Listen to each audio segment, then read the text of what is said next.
दुनिया में एकमात्र ऐसी जगह है जहां भगवान श्री कृष्ण रोज आते हैं, वो है निधिवन। आज हम जानते हैं निधिवन के बारे में। हरे कृष्ण दोस्तों, मैं हूं अनुज शर्मा। मेरे दिमाग में एक ख्याल इसलिए आया क्योंकि मैं अभी हाल ही में निधिवन गया था। तो पीछे से एक व्यक्ति कह रहा था कि कौन सी जगह है, क्या है वो। निधिवन आया तो था पर उसे निधिवन के बारे में पता नहीं। जब बात हरिदास जी की हुई तो उस व्यक्ति ने पूछा कि ये हरिदास जी कौन है। तो आज हम उन लोगों के प्रश्नों का उत्तर देते हैं जो ये नहीं जानते कि निधिवन क्या है और हरिदास जी कौन है। तो निधिवन एकमात्र ऐसी जगह है जहां भगवान श्री कृष्ण रोज आते हैं। निधिवन वृंदावन में है। वृंदावन में एक ऐसी जगह जहां पर 16,108 पेड़ हैं। ऐसे वृक्ष, ऐसे पेड़ जो दुनिया में कहीं भी नहीं है। ये साइंस प्रूव्ड है कि ऐसे वृक्ष इस धरती पर कहीं भी नहीं है। उन वृक्षों की खासियत ये है कि वो 16,108 है। 16,108 भगवान श्री कृष्ण की गोपियां हैं। कहते हैं कि रात्रि में ये वृक्ष गोपियां बन जाते हैं और भगवान श्री कृष्ण के साथ रास करते हैं। निधिवन के ये सारे वृक्ष पृथ्वी की तरफ झुकते हैं, ब्रिज की रज को चूमना चाहते हैं। हर कोई वृक्ष हमेशा ऊपर की तरफ उठता है, हमेशा सूर्य की तरफ देखता है, लेकिन ये सारे वृक्ष पृथ्वी की तरफ झुकते हैं। ये वृक्ष गोपियां बन जाते हैं। खास बात यह है कि यदि आप निधिवन गए हो या फिर कभी जाएं तो देखिएगा कि वहां पर कभी भी इन वृक्षों को पानी नहीं दिया जाता, जल नहीं दिया जाता। इनकी जड़ें सूखी हुई हैं, लेकिन वृक्ष 12 महीने यानी कि हमेशा हरे रहते हैं, हरी पत्तियों से लहलाते रहते हैं, कभी भी सूखते नहीं। इनकी जड़ें सूखी हुई हैं, खोखली, लेकिन वृक्ष कभी भी सूखते नहीं, हमेशा हरे रहते हैं। वहां की मिट्टी में कभी भी घास नहीं उगती है, सिर्फ यही वृक्ष है और कुछ भी नहीं है वहां। जबकि आप थोड़ी सी भी उपजाऊ जमीन हो, वहां पर तुरंत घास आ जाती है। आप निधिवन जाएंगे तो वहां देखेंगे वहां की मिट्टी में घास नहीं है। निधिवन के बीचों बीच रंग महल है। रंग महल में एक चांदी की शैया है। भगवान श्री कृष्ण के लिए उसे रोज सजाया जाता है, राधा रानी के लिए उसे रोज सजाया जाता है। वहां श्रृंगार का सामान रखा जाता है, वहां पान का बीड़ा रखा जाता है, दातुन रखी जाती है, जल से भरा हुआ लोटा रखा जाता है, प्रसाद रूप में लड्डू या पेड़े रखे जाते हैं। जब सुबह रंग महल को खोला जाता है तो वो सारी चीजें इस्तेमाल हुई मिलती है। मान्यता है कि वहां भगवान श्री कृष्ण और राधा रानी आते हैं। भगवान श्री कृष्ण राधा रानी का श्रृंगार करते हैं, उसके बाद वहां गोपियों संग रास रचाते हैं। भगवान श्री कृष्ण वहां रोज आते हैं, राधा रानी वहां रोज आती है। रोज सुबह मंगल आरती के समय जब रंग महल को खोला जाता है तो दिखाया जाता है कि वो दातुन इस्तेमाल की हुई है, प्रसाद इस्तेमाल किया हुआ है, पान का बीड़ा चबाया हुआ है, जल जो है लोटे में आधा है। रात्रि को सबके सामने वो रखा जाता है और सुबह सबके सामने वो खोला जाता है। ये भगवान श्री कृष्ण की उपस्थिति बताता है कि भगवान श्री कृष्ण वहां रोज आते हैं, राधा रानी रोज आते हैं। निधिवन के आसपास जितने भी मकान हैं, जितने भी घर हैं, सबकी खिड़कियां रात्रि को बंद हो जाती हैं। शाम को 7 बजे के बाद, सूरज ढलने के बाद सब खिड़कियां बंद हो जाती हैं। या बहुत लोगों ने तो उस खिड़कियां जो हैं हमेशा के लिए बंद करवा दी, दीवार चिनवा दी, तो वो रात्रि को खोली नहीं जाती। ऐसी मान्यता है, ऐसा जाना जाता है कि भगवान श्री कृष्ण के ये अपने पल हैं। इसे देखना गलत है, इसे देखना अपराध है।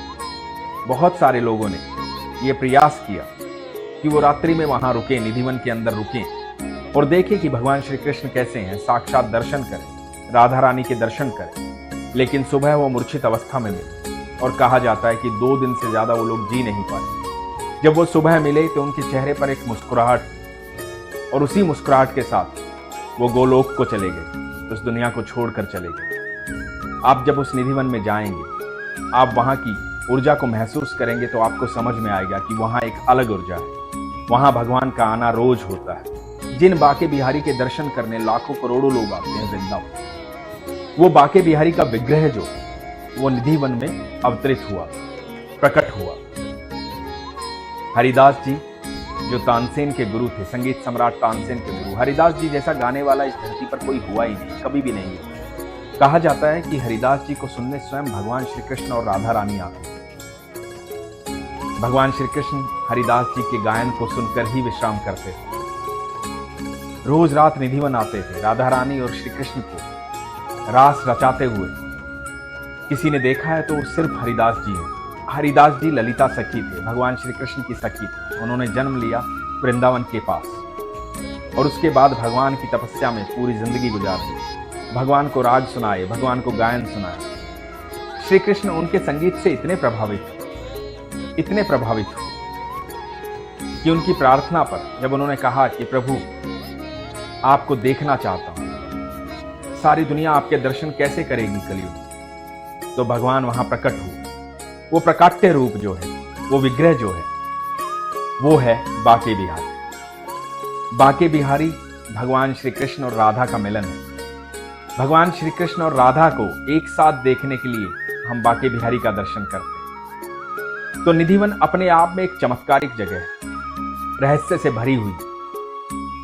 निधिवन में आप कभी भी जाएं तो उस ऊर्जा को महसूस करें। वहां पर एक प्रकाट्य स्थान है जहां पर हरिदास जी की प्रार्थना सुनकर के, हरिदास जी का संगीत सुनकर बाके बिहारी का विग्रह प्रकट हुआ। लाखों करोड़ों लोग वहां जाते हैं, लेकिन जाने मात्र से वहां की ऊर्जा महसूस नहीं होती। उस ऊर्जा को महसूस करना होता। जब भी आप निधिवन जाएं तो उस ऊर्जा को महसूस करें, उसका आनंद लें। वहां पर भगवान का आना रोज होता है। बहुत सारे लोग जानना चाहते हैं कि क्या श्री कृष्ण है, क्या राधा रानी है। बहुत सारे लोग ऐसे हैं जो भगवान को जानने के इच्छुक है, भगवान को जानना चाहते हैं। पर मैं ये कहता हूं कि आप भगवान को जानकर करोगे क्या? कितना जानोगे उसे? ये सारी सृष्टि उसने बनाई है। क्या ये जानना काफी नहीं है कि सूर्य अपने समय पर दिखाई देता है, चंद्रमा अपने समय पर दिखाई देता है, ये पृथ्वी आसमान में, अंतरिक्ष में ऐसे ही घूम रही है। सब एक दूसरे के चारों तरफ घूम रहे हैं और कोई किसी से टकराता नहीं। क्या आप ये नहीं देख रहे हैं कि आज कितने अच्छे कैमरे इस दुनिया में, कितनी अच्छी फोटो लेते हैं, लेकिन जो तस्वीर आपकी आंख ले सकती है, जिसे आप अपनी आंखों से देख सकते हैं, पिक्सल फटते नहीं है, दूर दूर तक सब दिखाई देता है। क्या ऐसा कैमरा इंसान कभी बना पाया? क्या अपने आप को जब आप आईने में देखोगे तो आप उसकी रचना को नहीं देखोगे? यही तो उसके होने का सबूत है। यही तो वो है, वो आप सबके भीतर है, आप सबके आसपास है। इसीलिए कहा जाता है कि कण कण में ईश्वर है, कण कण में कृष्ण है, कण कण में भगवान है। ये सिर्फ आस्था की बात है, विश्वास की बात है। जब आप विश्वास करोगे और अपने चारों तरफ देखोगे तो आपको हर पल चमत्कार महसूस होगा। मैं आपको बता दूं, जब तक कृष्ण आपके भीतर है तो आपकी सांसें चल रही हैं, दुनिया आपसे बात कर रही है और आप दुनिया से बात कर रहे हैं। लेकिन जैसे ही कृष्ण आपके शरीर का साथ छोड़ते हैं, वैसे ही आप निर्जीव हो जाते हैं और कुछ ही देर में आपके अपने भी आपका साथ छोड़ देते हैं, आपको शमशान ले जाते हैं, जला देते हैं, उनका मोह भंग हो जाता है। यदि आप चाहते हैं कि दुनिया आपसे मोह करे, लोग आपसे प्यार करें, तो आपके भीतर कृष्ण का होना अनिवार्य है। और कृष्ण कैसे आपके भीतर होंगे? आपके कर्मों के कारण। अपने कर्म अच्छे कीजिए, कृष्ण से प्रेम कीजिए, कृष्ण में विलीन हो जाइए।